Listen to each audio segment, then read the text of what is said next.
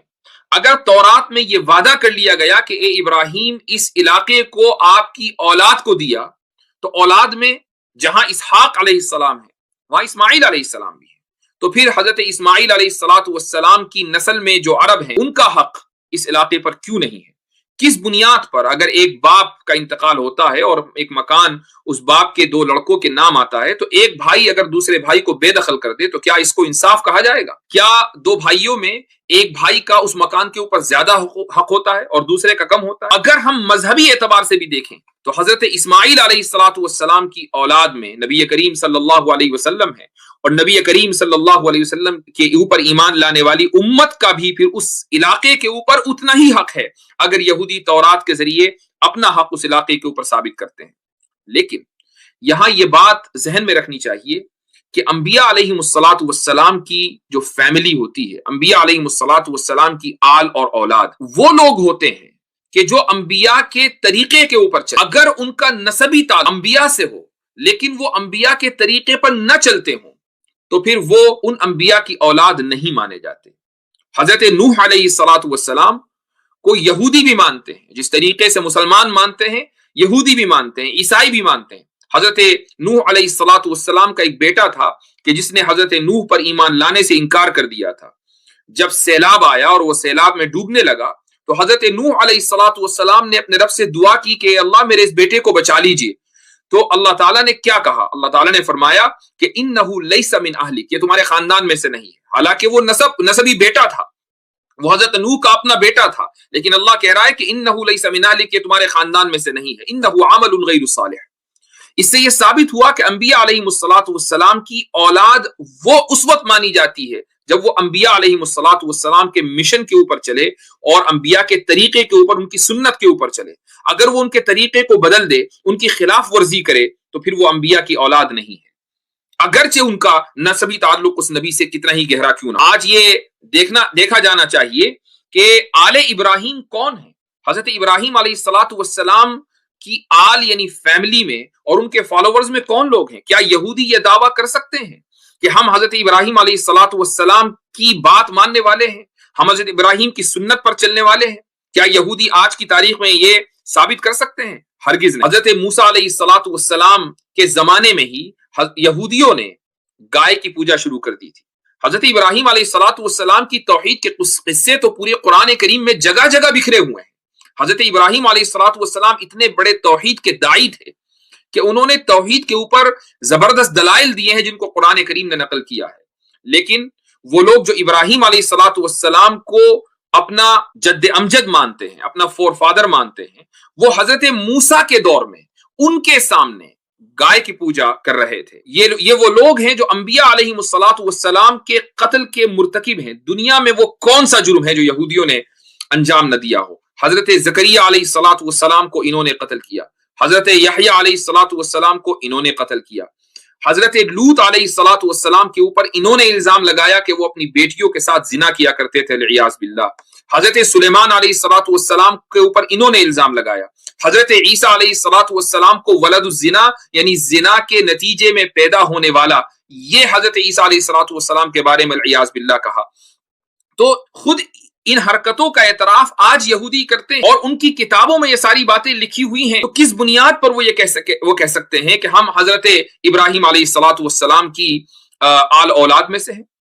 اللہ تعالیٰ کو ان تمام حرکتوں کا علم تھا، علم ہے، اور یہی وجہ ہے کہ قرآن کریم کی ایک آیت ہے، اللہ تعالیٰ فرماتا ہے وَإِذِ ابْتَلَى إِبْرَاهِيمَ رَبُّهُ بِكَلِمَاتٍ فَأَتَمَّهُنَّ. ابراہیم علیہ الصلاۃ والسلام کا اللہ تعالیٰ نے چند باتوں میں امتحان لیا، فَأَتَمَّهُنَّ، اور ابراہیم علیہ الصلاۃ والسلام نے اس امتحان کو کامیابی کے ساتھ پورا کر دیا. اور اس کے بعد پھر اللہ تعالیٰ نے فرمایا انی جاعلک للناس اماما، کہ میں اے ابراہیم علیہ الصلاۃ والسلام آپ کو لوگوں کا امام بناتا ہوں، آپ کو لوگوں کا لیڈر بناتا ہوں.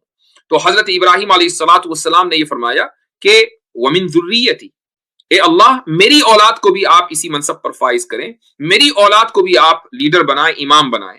تو اللہ تعالیٰ نے فرمایا لا ینال عہد الظالمین، کہ ظالم لوگوں کے لیے میرا وعدہ نہیں ہے۔ اللہ جانتا تھا کہ حضرت ابراہیم علیہ الصلاۃ والسلام کی اولاد میں کچھ لوگ ظالم، یہ وہ لوگ ہیں جو حضرت اسحاق علیہ الصلاۃ والسلام کی نسل، حضرت یعقوب علیہ الصلاۃ والسلام کی بیٹوں کی اولاد میں آج جن کو ہم یہودی کہتے ہیں، یہ وہ ظالم ہیں کہ جنہوں نے اللہ تعالیٰ کی نافرمانی کی، انبیاء کی نافرمانی کی۔ تو پھر کس بنیاد پر وہ اللہ تعالیٰ کے وعدے کے مستحق ہو سکتے ہیں؟ کس بنیاد پر وہ یہ دعویٰ کرتے ہیں کہ یہ ہولی لینڈ ہمارا ہے؟ ہم لوگوں کو یہ ذہن میں رکھنا چاہیے کہ ہمارا یہ ایمان ہے، ہمارا یہ عقیدہ ہے کہ اس کائنات میں الگ الگ دین خدا کی طرف سے نہیں آئے ہیں۔ دین آیا ہے تو ایک آیا ہے، ان الدین عند اللہ الاسلام۔ حضرت آدم علیہ الصلاۃ والسلام سے لے کر نبی کریم صلی اللہ علیہ وسلم تک دین صرف ایک رہا ہے، اور وہ ہے اسلام۔ ہاں، شریعتیں الگ الگ رہی، حضرت نوح کی شریعت الگ تھی، حضرت ابراہیم کی شریعت الگ تھی، حضرت موسیٰ علیہ الصلاۃ والسلام کی شریعت الگ تھی، حضرت عیسیٰ علیہ الصلاۃ والسلام کی شریعت الگ تھی، نبی کریم صلی اللہ علیہ وسلم کی شریعت الگ ہے۔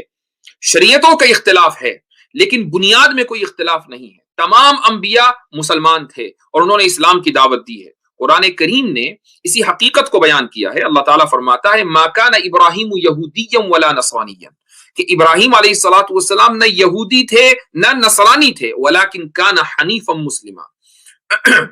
تو ابراہیم علیہ الصلاۃ والسلام کے یہودی اور نصرانی ہونے کا انکار قرآن کریم میں واضح انداز پر لکھا ہوا ملتا ہے۔ یہی وجہ ہے کہ جب حضرت عیسیٰ علیہ الصلاۃ والسلام اس دنیا میں تشریف نہیں لائے، اس سے پہلے وہ یہودی کہ جنہوں نے تورات کو ڈسٹورٹ نہیں کیا تھا، تحریف نہیں کی تھی، وہ مسلمان تھے۔ حضرت عیسیٰ علیہ الصلاۃ والسلام جب دنیا میں تشریف لائے اور نبی بنے تو حضرت عیسیٰ علیہ الصلاۃ والسلام کے ماننے والے مسلمان کہلائے، جب تک انہوں نے انجیل میں کوئی ڈسٹورشن اور تحریف نہیں کی۔ اس کے بعد پھر نبی کریم صلی اللہ علیہ وسلم نبی بنے، آپ کی بعثت ہوئی تو آپ کے ماننے والے مسلمان۔ آج کی تاریخ میں اگر ہم یہ دیکھیں کہ حضرت ابراہیم کو سب سے زیادہ کون مانتا، بات نسبی تعلق کی نہیں ہے، بات دینی تعلق کی ہے کہ حضرت ابراہیم کی سنت کے اوپر آج کی تاریخ میں کون سب سے زیادہ چلتا ہے۔ آپ اسلام میں دیکھیں، ہماری شریعت، نبی کریم صلی اللہ علیہ وسلم کی شریعت میں دیکھیں کہ حج کا ایک ایک رکن حضرت ابراہیم علیہ الصلاۃ والسلام کی یادگار ہے۔ وہ مینا گئے تو مسلمان مینا جاتے ہیں، انہوں نے طواف کیا تو مسلمان طواف کرتے ہیں، وہ عرفات گئے تو مسلمان عرفات جاتے ہیں، وہ مزدلفہ میں ٹھہرے تو مسلمان مزدلفہ میں جاتے ہیں، انہوں نے احرام باندھا تو مسلمان احرام باندھتے ہیں، انہوں نے حج کا اعلان کیا۔ دنیا کے لیے ہر ایک مسلمان کی یہ تمنا ہوتی ہے کہ کسی طریقے سے وہ اپنی زندگی میں ایک بار حج کر لے۔ یہ ابراہیم علیہ الصلاۃ والسلام کی دعا اور دعوت کا نتیجہ تھا۔ یہ اس اعلان پر لبیک مسلمان کہتے ہیں کہ جو ابراہیم علیہ الصلاۃ والسلام نے صدیوں پہلے کیا۔ آپ عید الاضحیٰ دیکھیں کہ جو مسلمان حج کے لیے نہیں جاتے، عید الاضحیٰ وہ اپنے گھروں میں مناتے ہیں، قربانی کرتے ہیں۔ یہودیوں کے یہاں بھی قربانی تھی، لیکن حضرت عیسیٰ علیہ الصلاۃ والسلام کے 70 سال کے بعد جب رومنز نے فلسطین کے اوپر قبضہ کیا، اس وقت سے یہودیوں نے قربانی کو ترک کر دیا۔ مسلمانوں کے یہاں قربانی کبھی ترک نہیں ہوئی۔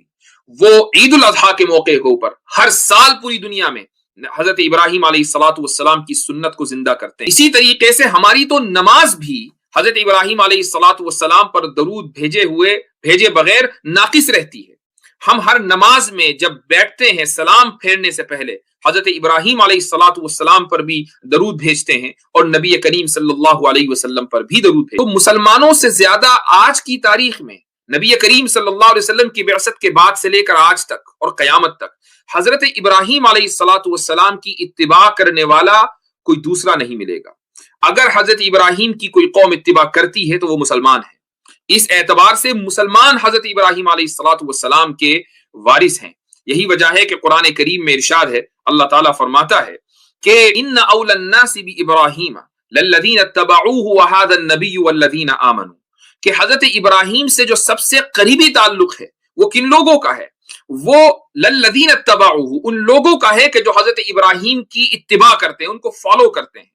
اور اس کے بعد اللہ تعالیٰ نے پوائنٹ آؤٹ کر دیا کہ یہ نبی یعنی نبی کریم صلی اللہ علیہ وسلم حضرت ابراہیم کی اتباع کرتے ہیں، والذین آمنوا، اور حضرت نبی کریم صلی اللہ علیہ وسلم پر ایمان لانے والے حضرت ابراہیم کی اتباع کرتے ہیں۔ تو حضرت ابراہیم سے سب سے گہرا تعلق نبی کریم صلی اللہ علیہ وسلم اور آپ کے ماننے والوں یعنی مؤمنین کا۔ ایک اور آیت میں اللہ تعالیٰ فرماتے ہیں وَلَقَدْ كَتَبْنَا فِي الزَّبُورِ مِن بَعْدِ الذِّكْرِ أَنَّ الْأَرْضَ يَرِثُهَا عِبَادِيَ الصَّالِحُونَ، ہم نے زبور میں لکھ دیا تھا آج اولڈ ٹیسٹمنٹ کا وہ حصہ ہے، اس میں لکھ دیا تھا کہ اس زمین کے وارث میرے نیک بندے، اور نیک بندے کون ہیں؟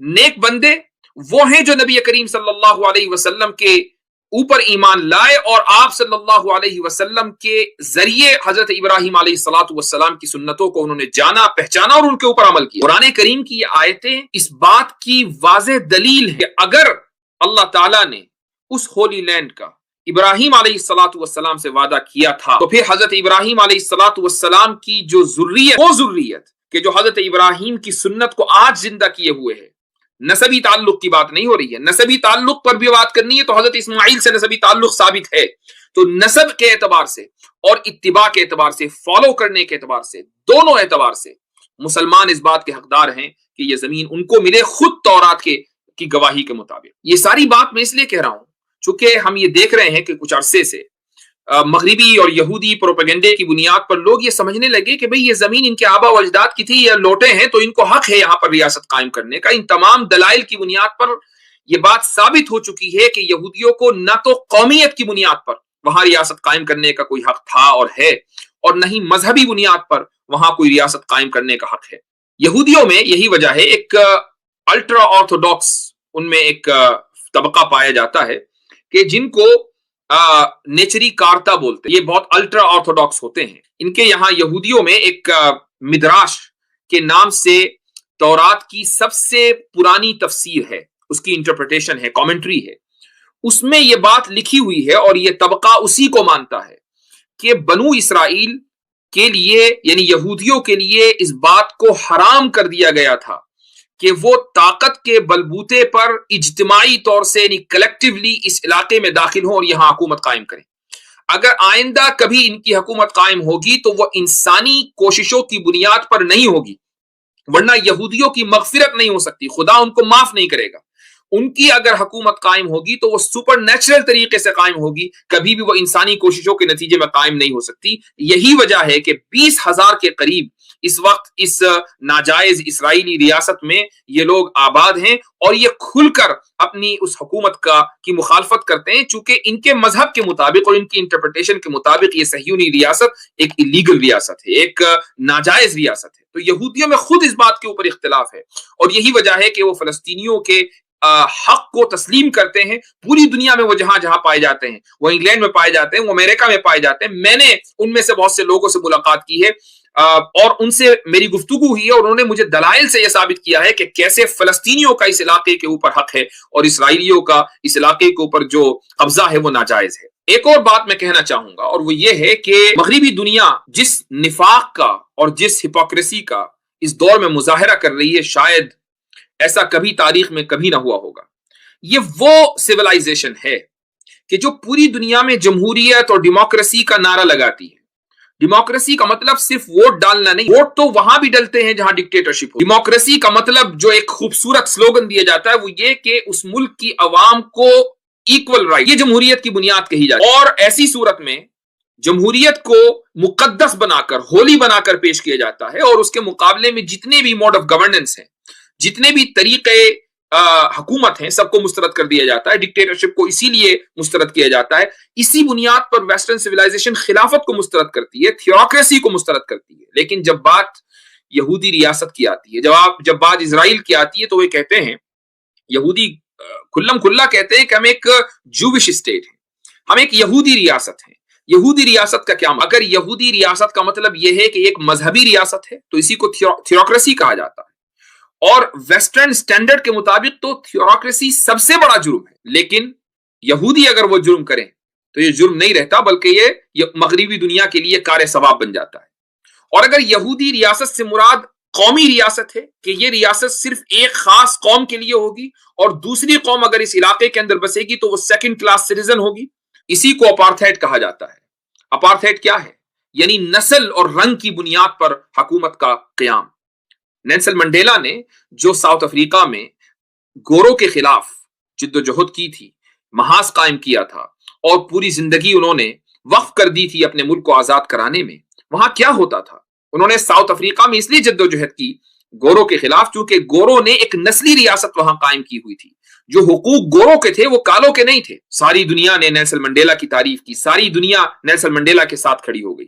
لیکن جب وہی حرکت یہودی کرتے ہیں, فلسطینیوں کے خلاف کرتے ہیں, فلسطینیوں کے بچوں کو شہید کر دیتے ہیں, ان کے جوانوں کو بے روزگار رکھتے ہیں, ان کے بوڑھوں کو دن دہاڑے قتل کر دیتے ہیں, ان کی عورتوں کو ریپ کرتے ہیں, تو دنیا خاموش رہتی ہے اور مغربی میڈیا کی زبان سے ایک لفظ فلسطینیوں کے حق میں ادا نہیں. اس لیے کم سے کم مسلمانوں کو یہ چاہیے کہ وہ اس بات کو ذہن میں رکھیں کہ فلسطین کا مسئلہ اسلام کا مسئلہ ہے, فلسطین کا مسئلہ مسلمان کا مسئلہ ہے.